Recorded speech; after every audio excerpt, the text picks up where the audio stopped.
బిడ్డలను ఆ దేశ మహారాజైన దాశరాజుకి అప్పగించారు. ఆ బిడ్డలలో మగబిడ్డ మత్స్యదేశానికి రాజయ్యాడు. ఆడబిడ్డ ఆ రాజభవనంలోనే ఒక జాలరి పుత్రికగా పెరిగింది. అలా పెరిగి పెద్దదైన బిడ్డే ఈ సత్యవతీదేవి. పరాశరుడు సత్యదేవి యొక్క అందానికి ఆకర్షితుడై ఆమె దగ్గరకు వెళ్లి తనతో సంగమించమని కోరాడు. అప్పుడు సత్యవతీదేవి మునిమాట కాదంటే శాపమిస్తాడేమోనని భయపడి వినయంగా, మహాత్మా, నేను ఒక జాలరి పుత్రికను. నా ఒళ్లంతా చేపల కంపు, అది మీరు భరించలేరు.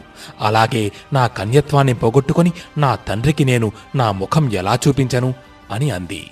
దానికి పరాశరుడు ఆమె ఒంటి నుండి వస్తున్న చేపల కంపుని పోగొట్టి ఆమె శరీరం నుంచి యోజన దూరం వరకు సుగంధ పరిమళాలు వెదజల్లేలా చేశాడు. అందుకే ఆమెను యోజన గంధి అని కూడా అంటారు. అలాగే ఆమె కన్యత్వం చెడకుండా వరమిస్తానని చెప్పాడు. అప్పుడు సత్యదేవి